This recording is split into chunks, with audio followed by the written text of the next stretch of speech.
have now made a Grand Prix car for the road.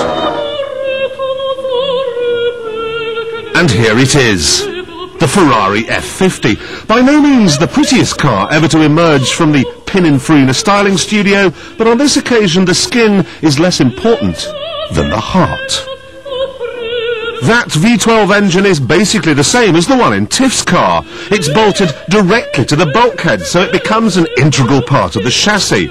They've even mounted the rear suspension to the gearbox. The tub is made from carbon fibre, 10 times stronger than steel, but so light I could pick it up with one hand. And it's the same story with the body. You can even see the weave of the carbon fibre through the paint. Then there's the suspension. In all cars there are rubber components to make the ride more comfortable, but you won't find them in a Grand Prix car, so you won't find them in here either.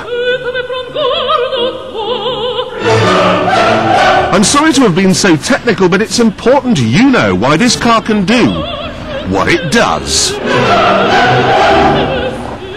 Even at this speed, a McLaren would have steamship body roll, but the F50 stays as flat as a mill pond through the corners.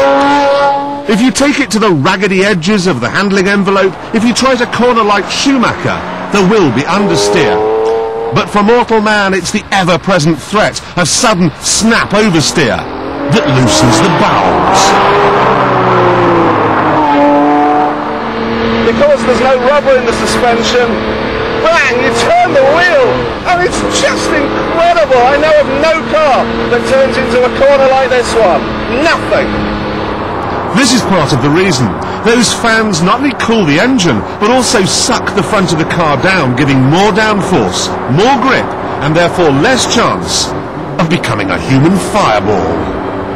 Not that there's an awful lot to burn in here. I've no carpets, I've no nothing. £329,000, that's what this car costs, so naturally you would expect a little gimmick, a little novelty, and here it is. You turn this lever and the window goes up. Turn it the other way and it goes down. Very clever. Of course the point is electric windows add weight, and this car has been pared to the bone. Except of course for the engine, which following traffic gets to gawp at. Briefly. When you hit the throttle in the F50, it's like pressing the plunger on a detonator. It explodes from 0 to 60 in 3.7 seconds, and the top speed is a simply enormous 202 miles an hour. Oh my God! Beyond 5,000 RPM, it's just astonishing! It's part Werewolf, Pavarotti. You just have to keep stirring this gear lever to keep it up there. But before I burst with excitement, there is one question that needs answering. How does it stack up to Tiff's car?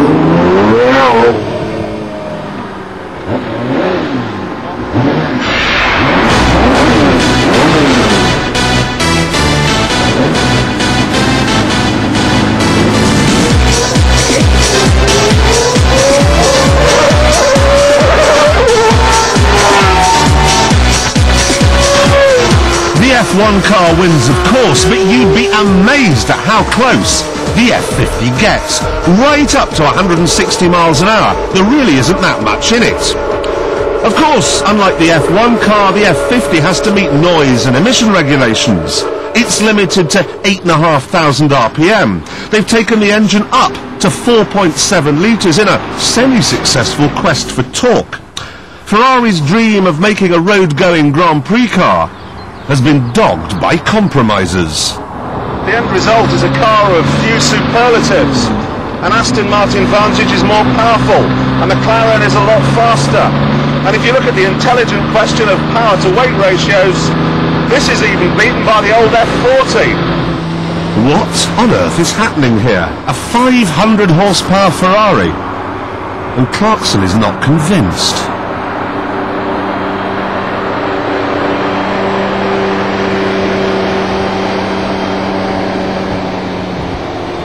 are going to buy this car, they're going to put it in museums, they're going to put it in garages, and they'll trail it once in a while to a car show. I can't believe it, but I can't really blame them. And that is my main concern. I love it to death, but it's too fast, it corners too quickly, and there's no warning of impending doom.